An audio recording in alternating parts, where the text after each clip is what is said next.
So, to follow up my latest Foster's highlight video, let's take a moment to analyze the only other official game in this series, which released on the safest possible system they could have put it on.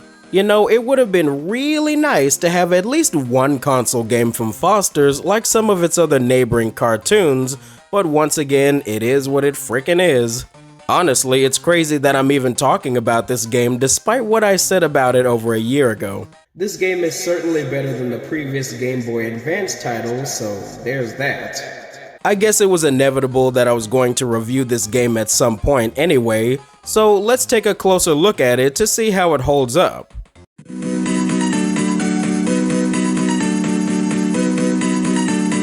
Foster's Home for Imaginary Friends on GBA was developed by Collision Studios and published by Crave Entertainment. This game is basically another collectathon like Imagination Invaders, where you run around the house doing tasks for other characters to advance forward in the story.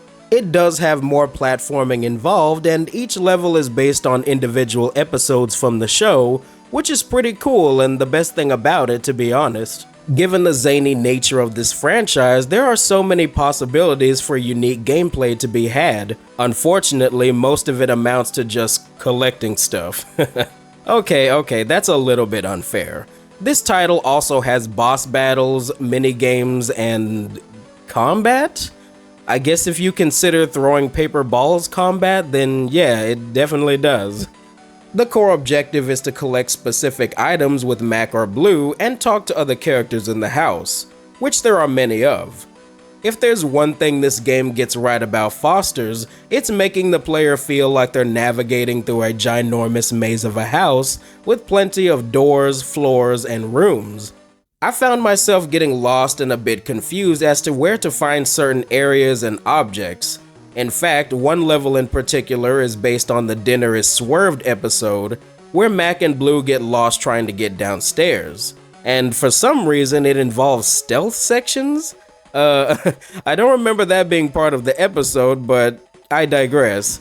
All the levels will have you doing something that is related to whatever the certain episode is about, like collecting stuff for Duchess, or collecting stuff for Cheese, or collecting puppies, or collecting tickets, or collecting statue pieces. Collect.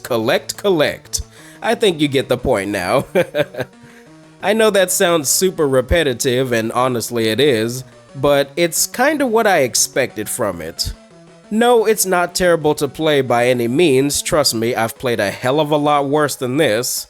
Also, the game allows you to hit Bendy in the face, so that's already a positive in my book. There are some elements to it that make it okay for the most part. Traveling from point A to B got a little exhausting because of the scope of the house, but I can't deny it was always fun to slide down the stair banisters to another area, something I wish you could do in the Nintendo DS game. Mac and Blue, while similar control-wise, do have unique abilities from each other, like double jumping or rolling under furniture. And occasionally, other friends will help you out, like Wilt lifting you up to higher places, and Eduardo pushing heavy objects out of your way. After every 2 levels or so, you'll have a boss fight against Mac's annoying older brother, Terrence, and they're pretty easy if you know how to exploit the level gimmicks. So I can't say there isn't any real threats in the game.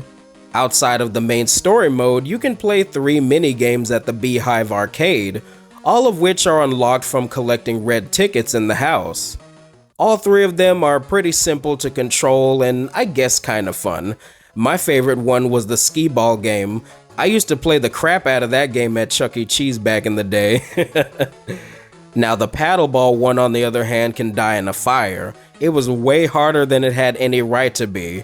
But anyway, to sum up my overall thoughts on this game, I'd say it's okay. Yeah, it's okay. It's nothing truly special, mind you, but not a bad experience either. While I still enjoy its Nintendo DS counterpart a little bit more despite the janky touchscreen controls, this title uses the Foster's IP about as well as it can, and that's alright.